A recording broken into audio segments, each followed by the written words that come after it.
Well, thanks, Felicia, and thanks everyone for joining us on this Friday. So today's class is going to be one of my personal favorites. It's kind of one of those crafts that I've just kept coming back to over the years, and it's kind of taken its own life within my crafting world. So we're going to be doing some decorating with markers, and we're going to be able to turn some of our designs into greeting cards. So these are actually cards that I sell at markets and stuff. So a long time ago when I first started this, I would just use Crayola markers. I would kind of create some sort of design, color it in with Crayola markers, and then make color copies and attach them onto nice sturdy cards, and then give a little signature, a little extra touch. If you want to add a stamp that has some kind of sentiment or some kind of saying in it, that's a great idea too. But over the years, these just keep evolving. I come up with more and different designs that I then color in with different kinds of markers, different kinds of things to color with. Today, we're going to be focusing on some Faber-Castell markers that come in lots of different color packages. What I like about these is that they kind of already have come up with a color palette for you. So if you buy one of these packs, some very fancy artists have already come up with some colors that they know are going to look good together. So you don't even have to worry about that part. But if you don't have any of these Faber-Castell markers, you can use Sharpies, you can use whatever kind of markers or whatever kind of ink that you have at your house. You can also use Sharpies, or you can use a black that comes in these, because what we're going to be doing together is we're going to be creating some different designs that kind of end up looking like coloring book pages. And then we literally are going to color in our coloring book pages. So it's a really relaxing kind of activity to come up with a design and then take some time and color it. So both of those activities are pretty relaxing and pretty comfortable. And then I'm going to show you the process of how to take that and kind of move it the next step. Since you're going to be, then you can use like color copies and things like that. And once you have that design, you can keep using that design over and over again and making copies of it. And then the copies are what we're actually going to put onto our cards. So then if somebody wants to order some specific kinds, you can literally have these for sale, and you can have your different choices, and you can keep making more and more copies of a certain one that's selling really well. Or you can keep making different designs and have every one of your cards being different. So it's really good to see you. And it looks like we have a lot of visitors who have come to one of the classes before. So if you've come to a Meghan and Felicia class before, you know that we're in for a good time. And we are going to be doing some work together today. So let's go ahead and switch over and see our other screen. So right now, what I'm starting with is cardstock. So any kind of cardstock that you have will work. Mine's 8.5 by 11, so that's a nice size for me. I'm going to be working with Sharpies, but like I said, if you have one of these Faber-Castell packs that has a black marker in it, you're welcome to use that too. And what we're about to do is we're about to do some doodling. So step one, we'll do some doodling, we'll do some designing. Step two, we'll do some coloring.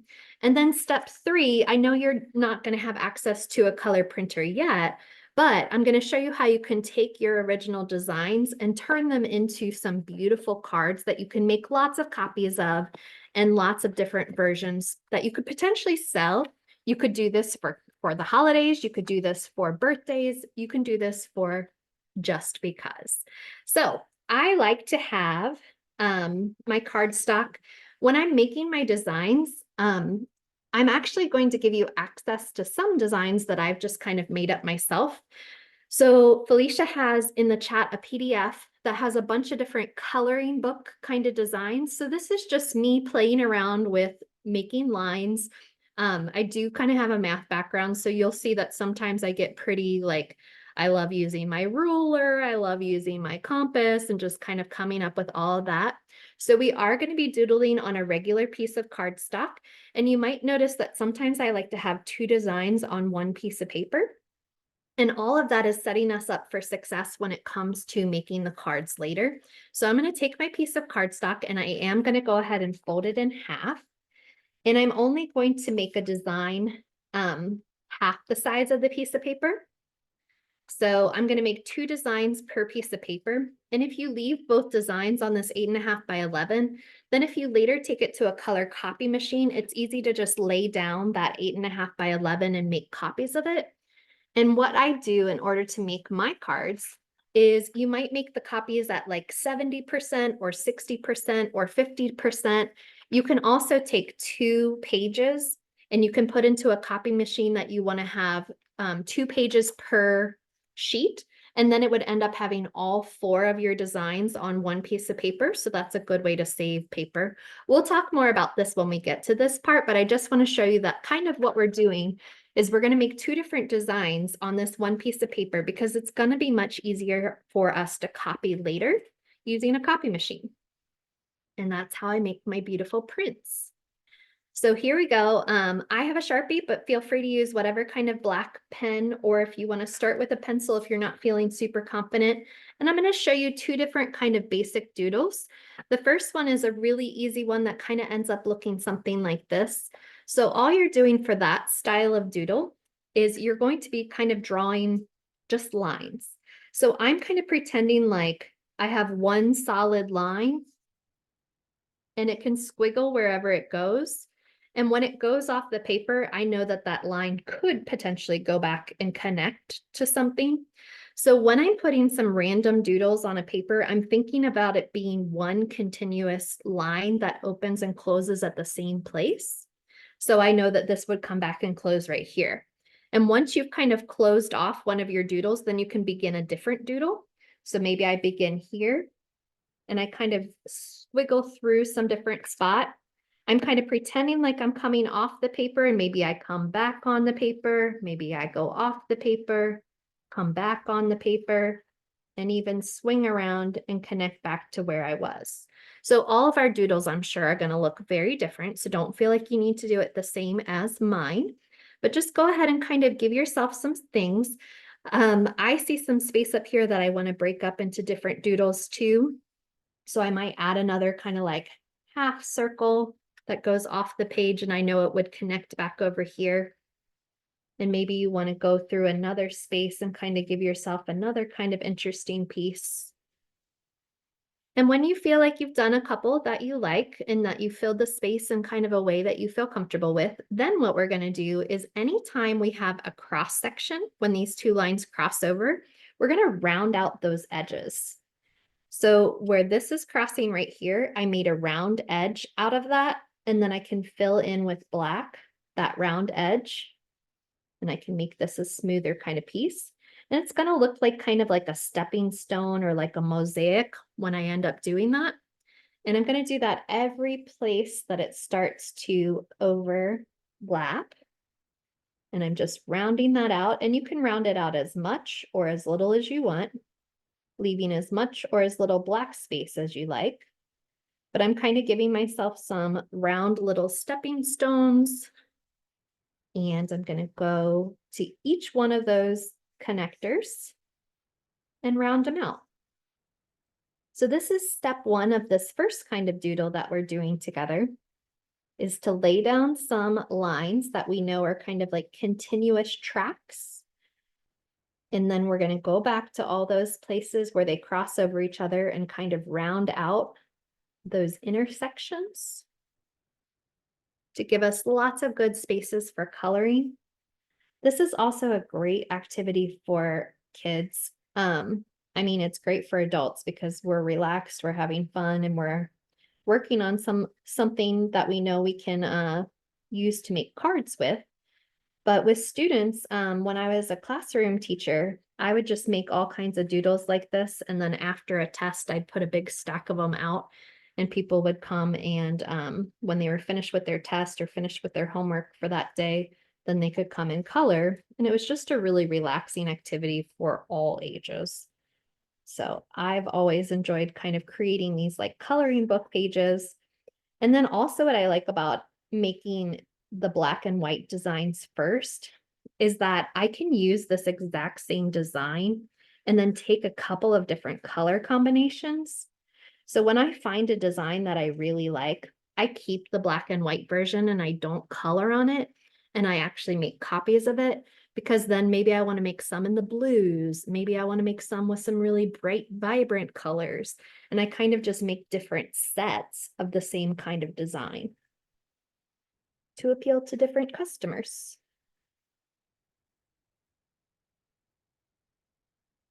So I'm happy to see that some of you are working along with me today. That's always fun. So if you have questions or need me to slow down or give you some more time, let me know.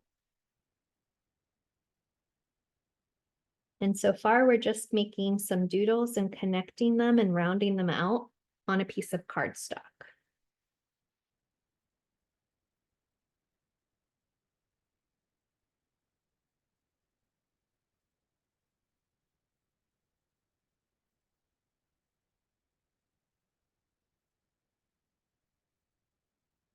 And if you don't have time or don't want to do a doodle yourself, you don't want to design anything, keep in mind that we dropped some coloring pages for you that you can use any of those designs. If you're welcome to use those. Those are all things that I've created, so you're free to use them for whatever you'd like.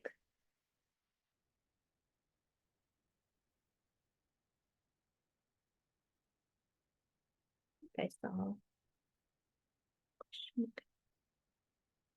and I'm rounding this out.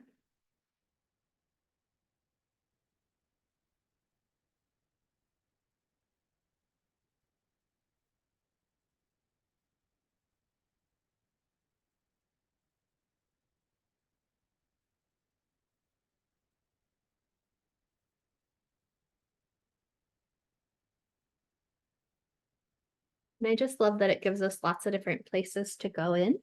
I'm going to be using solid colors, but if anybody else wants to keep making doodles and things inside of these different pieces, you're welcome to do that too.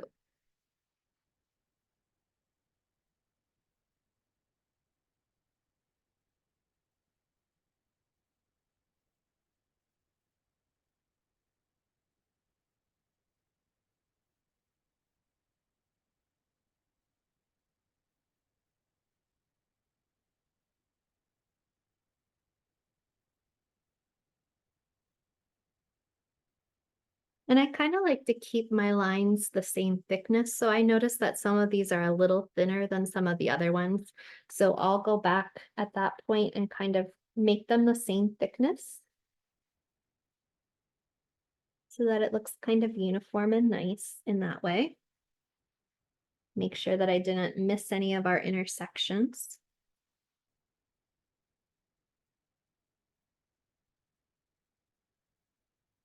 That's looking pretty good.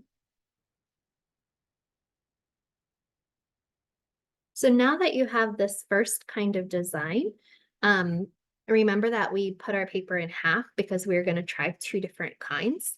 So some of you are still working on yours and you might have a much more complicated design that's going to take a little bit more time than the one that I created. So feel free to keep writing on that one and working on that one. But I am going to flip my paper over and I'm going to show you one more pretty easy doodle that hopefully all of you will feel comfortable doing. And kind of another thing to play around with if you're not sure where to begin with starting your designs for your cards. So here's one, and I'm going to flip it over and I'm going to start a new one.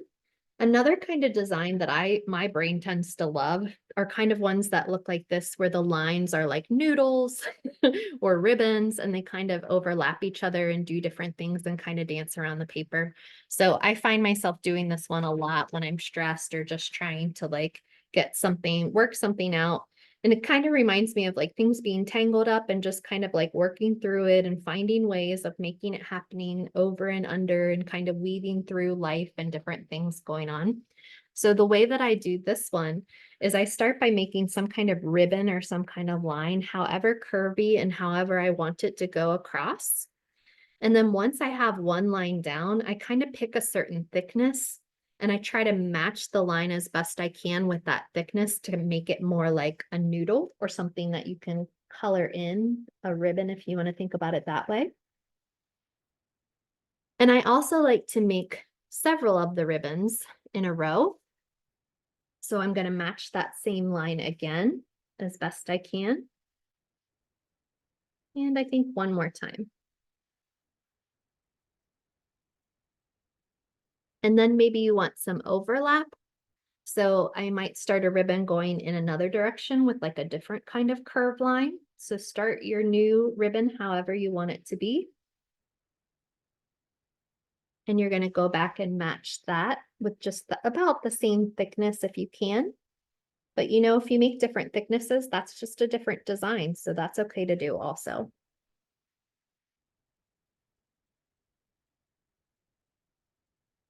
And I'm kind of sticking with my number 3 right now, but you're welcome to do as many of these as you want. And I'm going to keep going. So I'm going to turn my card, and I feel like I want to have some kind of ribbon coming around this way to fill in some of this space over here. And kind of circle back through here. And then I'll follow that line too.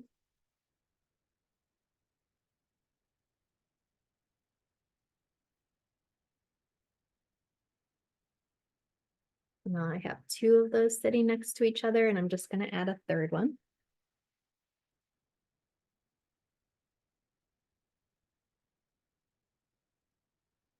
I'm going to keep going. And notice how I'm stopping when I get to some of the other places. So it looks like some of my ribbons are going under and some of my ribbons are going over.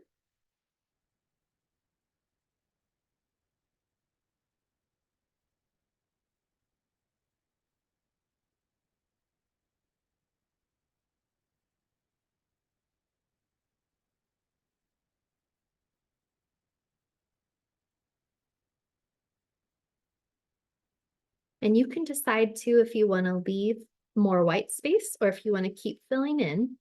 And you are more than welcome to make it as busy or as simple as you'd like. And both turn out to look like really nice cards.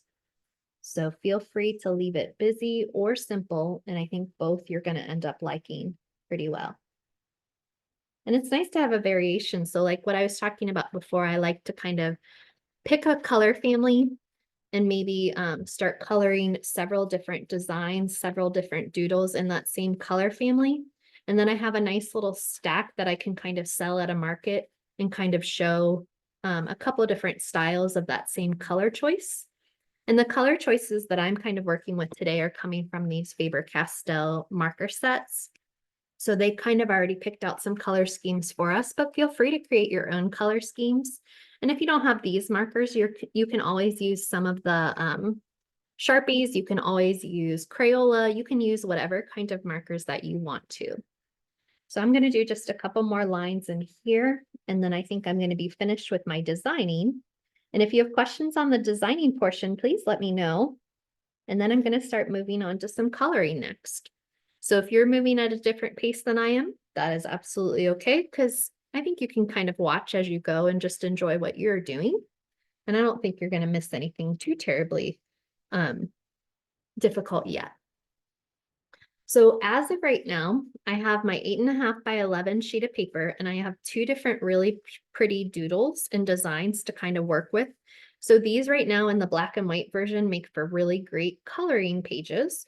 So I would then take this to a copy machine and use cardstock. I recommend the cardstock rather than regular paper. Because it's really going to soak up regular paper, and then your regular paper starts to get kind of wrinkly and things like that. So someone's asking in the chat, should we use water-based markers only, or can we use alcohol-based? You can absolutely use either. So the ones that I'm doing today are more of a water-based, but I use Sharpies, which are alcohol-based all the time too. So either one of those are fine, and you should still have a really beautiful, vibrant picture. When you start getting super into card making, like I am at this point, when I go to the copy machine, I start to know all the different settings and all the different tips and tricks of how to make my copies come out and how to fit as many as I can on one page so that I don't have to pay that much for the copies, and keep all my prices down so that I can make a profit on my cards. So I keep these 2, and at this point I would take this and I would make black and white copies and make a couple of copies to make a couple of sets before I do anything else. Today, since we're doing a kind of all the way through project, if you've made your doodle and you want to color on this one that you already have without making copies, you are absolutely allowed to do that, so feel free. I think I might actually use one of the ones that I've already done before. So this one is kind of the same as the first doodle I did. So I think I'm gonna color one that I already put a copy onto cardstock and made a color copy of so that I can do different colors. And I'm gonna pick one of my sets of colors. And I really like this one. It's kind of like a candy shop sort of color. It's got a pink, a teal, a purple, a yellow. I really like this different combination, so I'm going to work with this one. But feel free to pick your own colors. Yes, so someone's asking about watercolors. So that is a great question. And another question in the chat's asking, is it recommendable to round the corners on the second design too? That's a great question. So I don't round the corners on this one. On the one that has more of like ribbons, I kind of leave those. So it just gives two very different looks and very different styles that I think you're going to end up liking both of those. Let's see what else. So somebody was asking about watercolors, and these Aqua markers that I'm using right now are actually, because they're water-based, you can add some water to them and you can make them shade differently. So instead of me printing my doodles onto cardstock, I could print my doodles onto watercolor paper, and then you're welcome to actually use watercolors, or you can use these markers that I'm using today and add some water to it to make them lighter and darker gradients rather than just the one shot of color that you're going to get from using them plain. But I will be using them plain today. All right. You know what? I'm going to stick with the original design I made already. I don't think I need to make the coloring things today. So I usually like to pick about 4 colors. You're welcome to pick more or less, but I pick about 4 colors that I really like the way that they look together. And again, having those packs of those Faber-Castells, they kind of pick nice colors that look well together for you. And then there's 2 sides to these markers. There's the brush tip side and there's a fine line side. And so I mostly just use the brush tip side, and I go through here and start filling in some of my coloring book pages with some color. I like to try and spread out my color as best I can and try not to let the same color touch the same side. So if I make this spot yellow, I'm going to try hard not to make that one yellow. It's okay if I have corner to corner, but I don't want a whole side to kind of touch the same color. And that is actually why I end up using 4 colors rather than fewer, to make sure that I can have each one of those sides touch a different color. That's actually a math problem, and someday I'm going to do a video and explain to you the math behind that. You may or may not care, so I'll do a separate video. I have a little bit of a smudge because I just kind of drug my finger through it, but I am going to put some of that layer over top of it and kind of move it through so that you won't be able to notice it as much. And I can go over it again later if I still notice it and think I don't like the way that it looks. And I'm going to color all these different spaces using my 4 different colors. I'll be very curious to see if some of you are actually making some of these. If you have the ability to share them on Instagram, I'd love for you to tag us at Learn with Markers. Learn with Michaels. Oh my goodness, that's funny. So tag us at Learn with Michaels, and we can see what kind of designs you've come up with.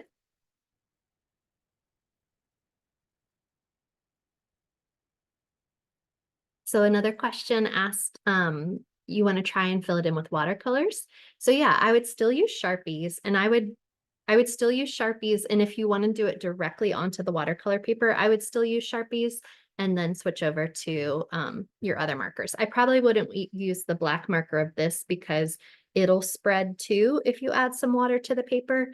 So use that alcohol-based Sharpie in order to get your design down and go from there. So I'm just going to color one of my designs with you today, and then I'm going to show you the next step of how I take these and turn these into greeting cards. You'll also notice when I'm coloring in, I like to make all of my brush strokes go the same way.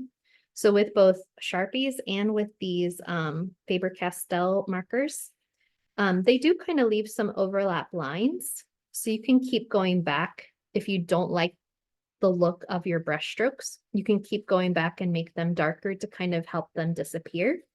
But what will always help is for your marker strokes to kind of go in the same direction every time, rather than scribbling or squiggling around or doing some circular motions. Just pick some long straight lines and just keep going back and forth. So even if you do see those brush strokes, the brush strokes look really pretty because they're all going in the same direction.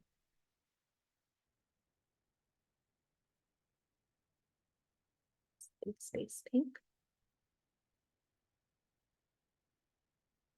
There's nothing better than coloring on a Friday afternoon. So I am enjoying this.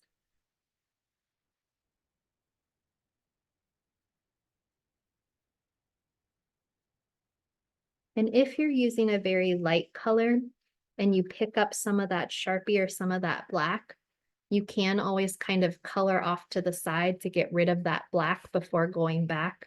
So if you don't want to kind of drag some of that black marker or that black ink across, if you happen to get some on a light colored marker, just color on a scratch piece of paper off to the side and you should be good to go again.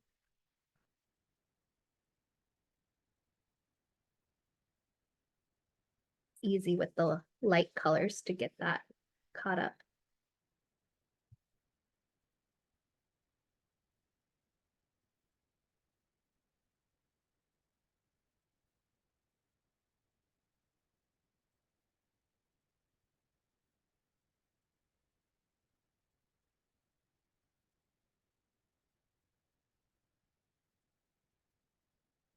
And you don't have to color in every single one of the spaces. You can leave some of them white, and that can be one of your 4 colors, or that can just be a 5th color or an extra bonus to have some white space.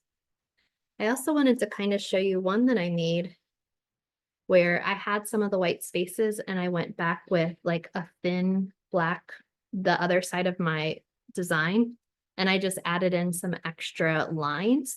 So with some of these blank spaces, if you want to put polka dots in there, if you want to put lines in there, it's just another way to color it in and feel like you have some variation.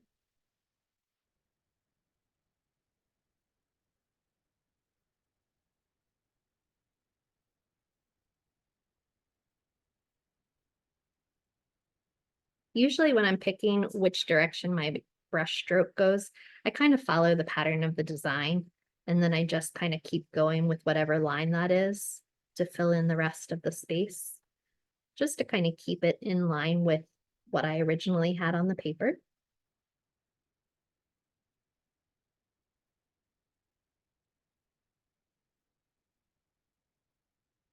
I love these brush tips. They just make it so fun and easy to glide across the paper.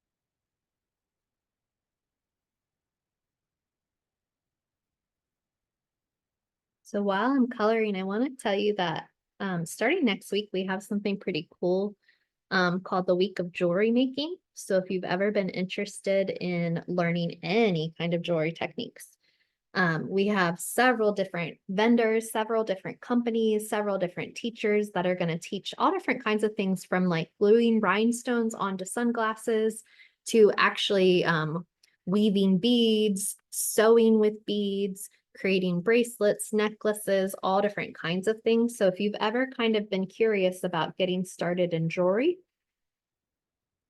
making week is for you. So that starts next week, and you can sign up for any or all of those classes on our website. And if you can't come live like you are today, you can always check out our videos on our Michael's YouTube page.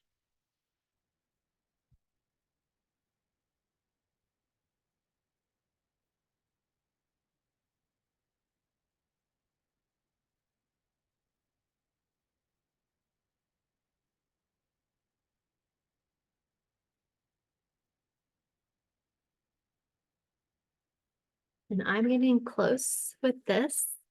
I'm so glad some of you are coming back. I love having a good group to just hang out with on Thursdays and Fridays. So I'm so glad that you're back to have another craft day with us. Yesterday we did some macro weaving, which is a combination of macrame and weaving. We learned a couple of different techniques and then used those to make like a wall hanging. So I had my finished project on my personal Instagram, which is the number 4M Coleman.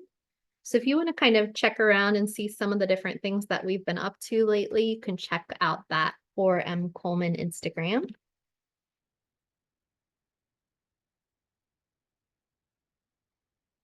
And I am just about done. And when I finish mine, I'm going to kind of start talking about the next part. So you can decide with the next part if you want to keep working on yours or if you want to pause for a moment and kind of listen to what I'm saying.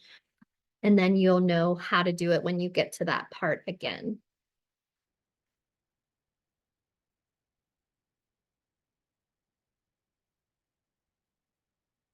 I love how bright this card is. This is going to be a great get well card or happy birthday card or anything like that. I think it's going to be good. There we go.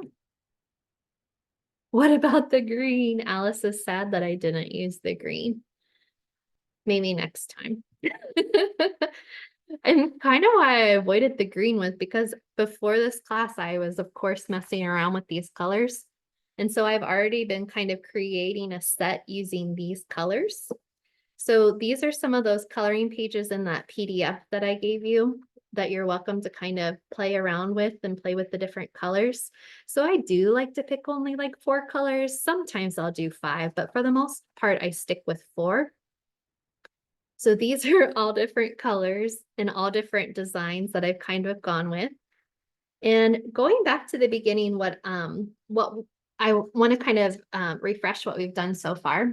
So the first thing I always do is I make my designs using black ink, so Sharpie, whatever it's going to be. And then usually I stop here and I make copies of just the black and white design so that I have a whole set of different things to color. So it might be like a 2-day project where maybe one day you make a bunch of designs, then you take them and make copies, and then the next day you start coloring. Just sit down with a really good podcast or a really good TV show and just have some fun coloring. And then once you have a bunch of coloring designs ready to go, then at that point, I go back to a place that has a copy machine. I have also done it like if you have a color printer at home, you can do this way too. So what I do is when I have 2 different designs that are colored, I'll put them into the copy machine and I'll scan them. And I usually save the PDF in case I want to use it again and again and again. So I'll do like these 2 and I'll scan it. And then I'll do these 2 and I'll scan it. And then I'll program the copy machine to say 2 per page, which means I'm going to end up with 4 designs on my finished piece of 8.5 by 11. And then those 4 designs that come out of the copy machine are going to be perfect for the smaller card size, which is like 3.5 by 5 or 6, I think, if I remember right. And we'll cut these down. We'll cut the designs down and I'll show you how to put those onto the cards. Thanks, Felicia, for adding all that stuff in the chat. I appreciate it. Also, if you have a color copy machine, so if I put these 2 face down on the copy machine, and then I say that I want it to be 70% of the original, it's going to shrink them a little bit. And so I might need to shrink them a little bit in order to fit onto a larger card size. Or I might need to shrink them a lot in order to fit on a smaller card size.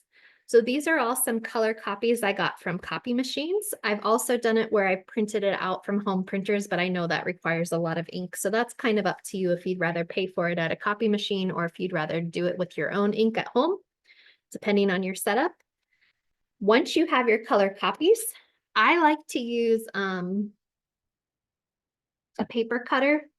And I know at the place I go to, I usually end up at a FedEx. They actually have a giant paper cutter there so that you don't even have to buy your own paper cutter if you don't want to. But then I'm going to go back once I have my designs printed and I'm going to trim them all the way down. You could, of course, use regular scissors, but I just think paper trimmers are going to keep them nice and sharp and keep your designs looking fresh and good. Help you line them up nicely too. And feel free to cut off the edges and kind of cut into the design to make the piece as small or as large as you need it to be. I kind of just ruffled that edge, so I'm going to go back and cut it down a little bit more. There I go. Much better. Cleaner edge.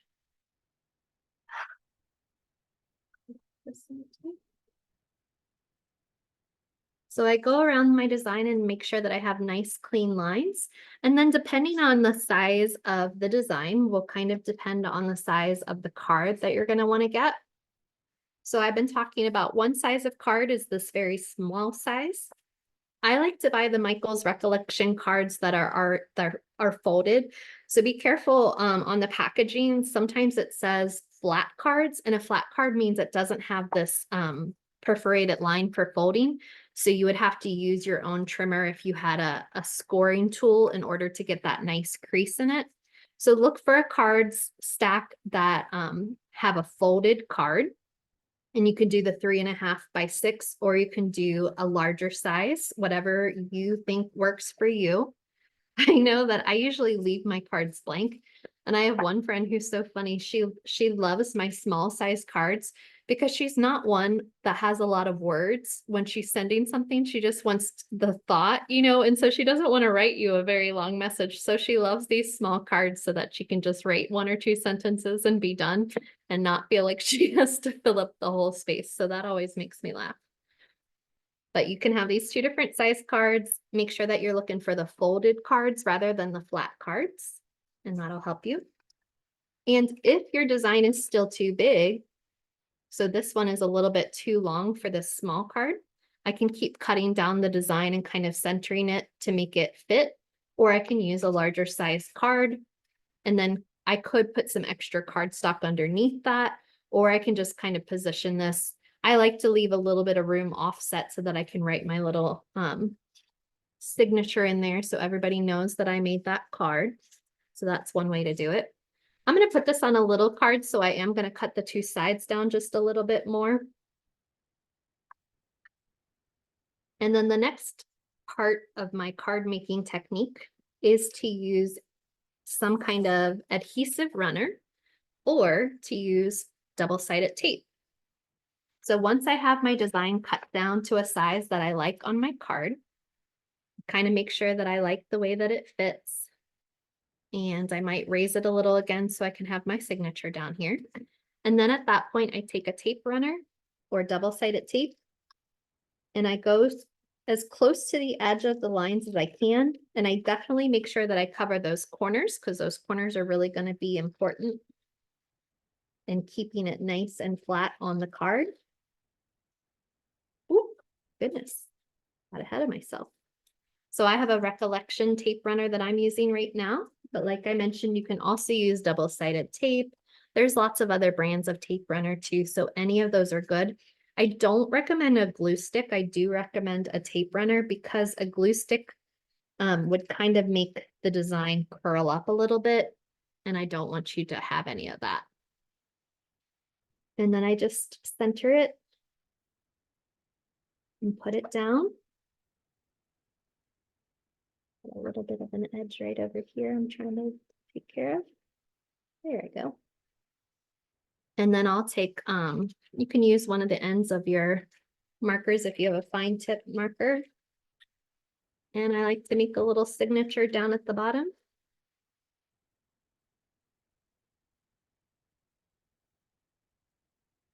And that's my first card.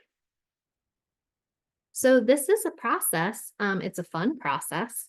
You can spend a day making designs, and then you can make copies of those designs to make kind of coloring book pages. And then you can spend another night just coloring and having fun playing with lots of different colors. You can use the same color family or different color families. And then once you have what you like, you can make color copies of those. And what I like again about color copies rather than using the originals that I colored on is that you can change the size of them and also you can keep them. So if you run out of these cards and you really, really liked it, you can keep making the same exact card and just make multiple copies of it because you saved the originals. Now, if you don't want to save the originals, you can always cut your cardstock at the very beginning of the process to be the size that you want it to be at the end. And you can go through this whole process and not use a color copy machine at all or a color printer. You can just cut the right size of cardstock, make your design, color your design, and then go ahead and attach it to a card.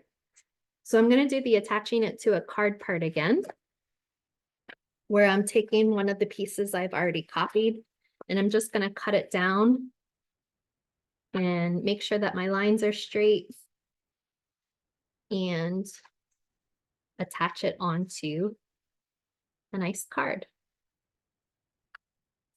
If you have some questions or want me to go back and kind of repeat a part of the process, let me know. But I do tend to make these all the time. Sometimes I'll do these same doodles, but then just pick some Christmas colors. And I've been known to send out some Christmas cards that look very similar to this, but just with some very festive colors. I think this is going to be a little too big for my smallest card. So I can choose to put it on a larger card, or I can keep trimming it down, which is what I'm going to do. Hey, Megan. Yes, Felicia. So did you, and I want to just put that out there just in case someone may have missed it, that definitely when you do the black and white, if you love the black and white, to definitely just make copies of the black and white because you may want to put it in different colors. Yes. So the same design in lots of different colors. That's a great point too. I think I have a card I'll be able to show you. So I love this kind of design that I doodled and made up.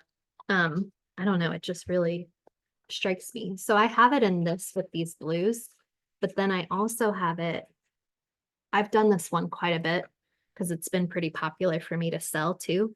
So I've done it in yellows, I've done it in blues, I've done it in purples, and just take different variations of the same color and kind of play with that sort of feel to it. Actually, these are two different designs, but pretty similar to each other. So instead of having a color family that has, 4 different designs, maybe you take the same design 4 times and make it in 4 different color families. So there's lots of fun ways to kind of make these little packs. Ooh, and then let me show you something else I like to do. Oops, I'm still in the middle of this card. I will finish what I started, and then I'm going to show you another little technique that I use when I'm at the market. I want to cut this down. This edge is a little bit dull. I'm going to sharpen that edge and make sure it looks nice when I press it down. Trim that down just one more little slice. There we go. Oops.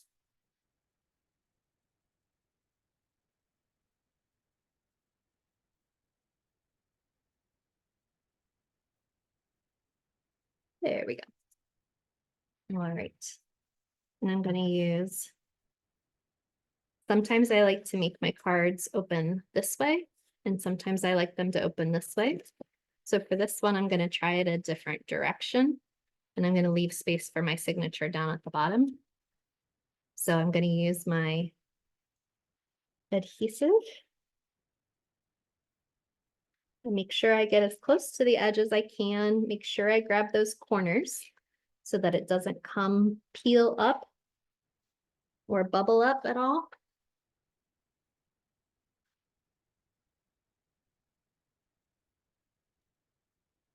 So just to add to that, if someone wanted to know, would you suggest using the tape runner or any kind of double-sided tape, or would you prefer them to use any kind of liquid glue? I would not use a liquid glue, and I would not use a glue stick, but I would use any kind of like double-sided tape, like you said, and any kind of tape runner. And it just keeps it crispier. I think that's why. Yeah, somebody wanted to see that flower design again. So this one is kind of more of like just making those petal shapes and continuing out. And this one, they're a little bit longer on those to make it a little bit more like a mom kind of feel to it. So those are those two. And now that I have this one done, I'm going to go ahead and sign this one at the bottom.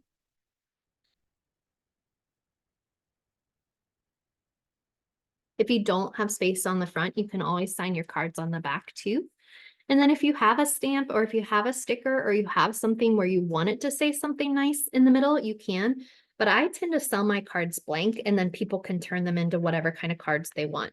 So I actually sell these cards a lot at work and people love to stash them for, oops, it's this person's birthday. Hurry up and grab a card. Or oops, this person is going through something. Let's go ahead and send a card too.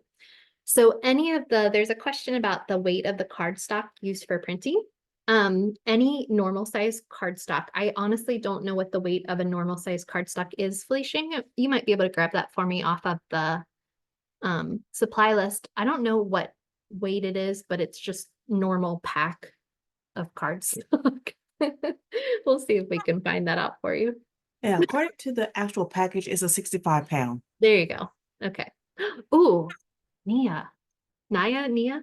Oh my God, I love that. Those colors are absolutely gorgeous.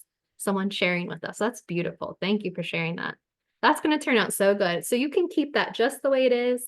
You can make copies of that. You can make it smaller, larger, put it on whatever you want to. You have a print. I mean, you could print that and print it large and put it on a canvas or something because that is gorgeous.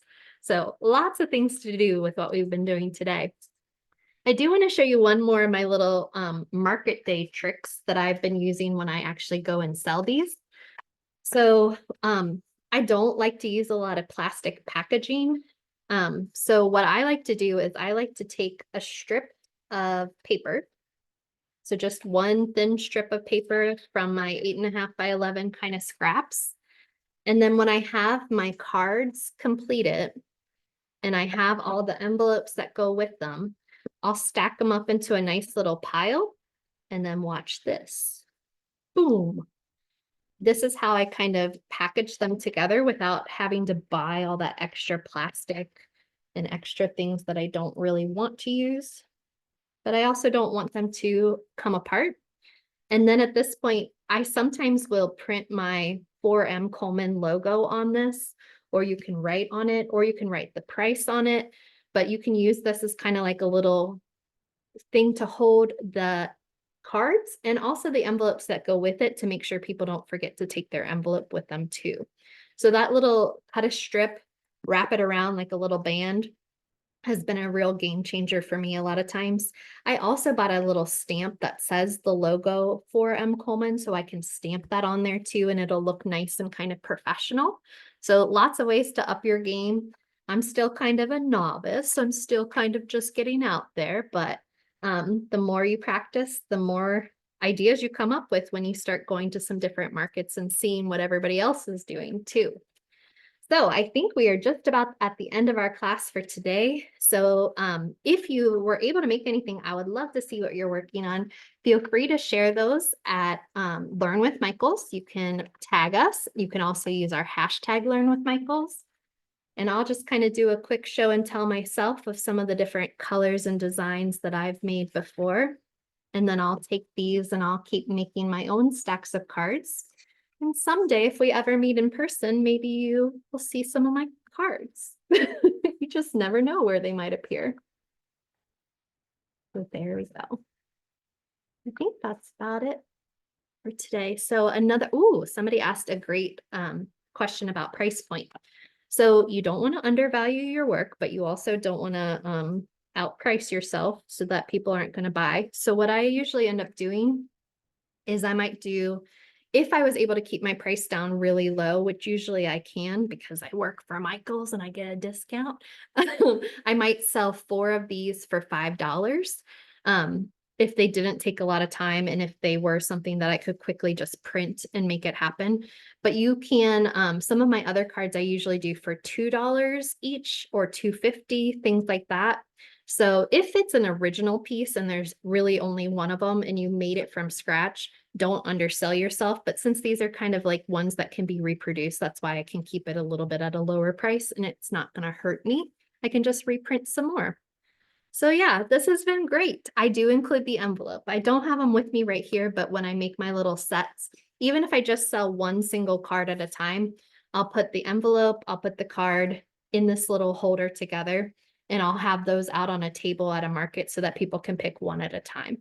So I'm so glad that you have come to class today and that we were able to craft again on a Friday. Please share with us any pictures on Instagram. If you're on Instagram, tag us at Learn with Michaels. And Felicia and I hope to see you again on Thursdays and Fridays so we can make lots more fun crafts together. See you later. Bye.